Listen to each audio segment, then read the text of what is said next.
Salman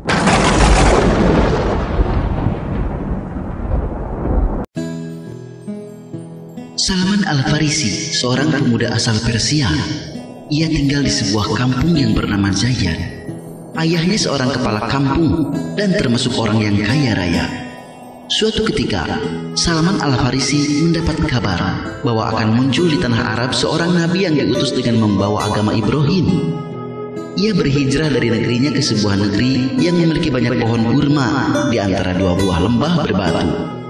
Dia tidak menerima hadiah dan menolak sedekah. Di antara kedua pundaknya terdapat tanda kenabian. Jika kau mampu datang ke negeri tersebut, maka berimanlah. Begitulah kabar yang sampai kepadanya. Salman Al-Farisi bertekad untuk mengunjungi tempat di mana sosok Nabi itu akan hadir. Suatu hari, Salman bertemu dengan sekelompok pedagang Arab. Kesempatan itu tidak disia-siakan. Ia pun berkata kepada para pedagang itu, "Jika kalian membawaku ke tanah Arab, maka aku akan memberikan semua sapi dan kambingku ini."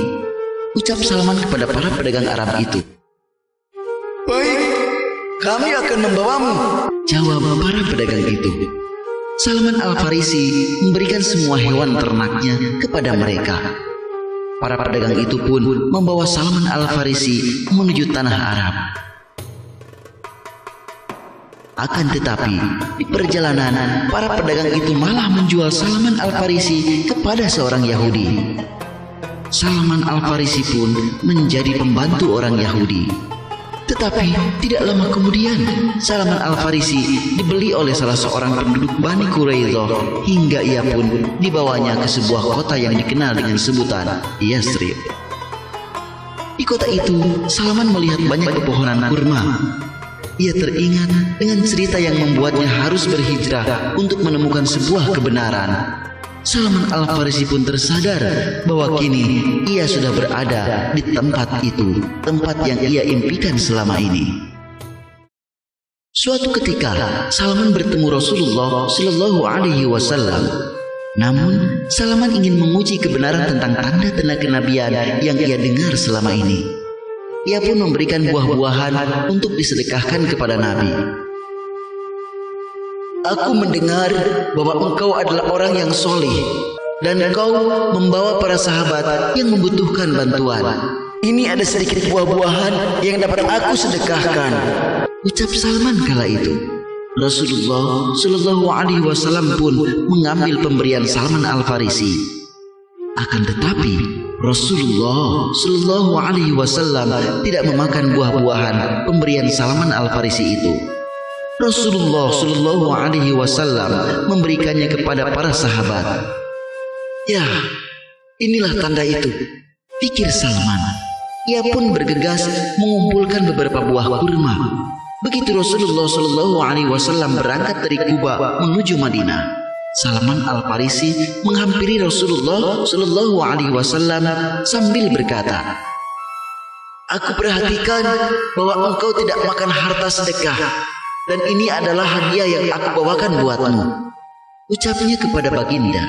Rasulullah Shallallahu Alaihi Wasallam pun memakan kurma pemberian Salman Al-Farisi dan menyuruh para sahabatnya untuk makan bersama beliau.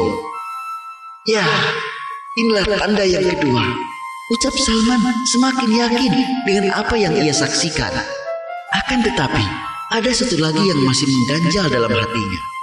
Salman Al-Farisi pun terus berjuang untuk menemukan tanda itu.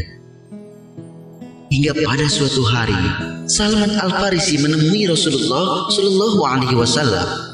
Saat itu, Rasulullah Shallallahu Alaihi Wasallam sedang berada di Barqi Al-Gharqad, tempat pemakaman untuk menguburkan para sahabatnya yang telah gugur.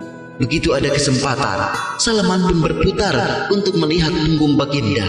Subhanallah, Salman melihat ada tanda kenabian seperti yang ia dengar selama ini. Tiba-tiba, ketika Rasulullah Shallallahu Alaihi Wasallam melihatnya, Salman menjatuhkan dirinya, mencium tangan baginda. Salman menjatuhkan dirinya, mencium tangan baginda. Air matanya tak terasa mengalir deras, tak terbendung lagi. Kini ia saksikan bagaimana indahnya akhlak baginda. Ia melihat tanda-tanda itu yang dulu ia dengar sebagai sebuah cerita. Apakah engkau punya cerita? Tanya Rasulullah Sallallahu Alaihi Wasallam kepada Salman Al-Farisi.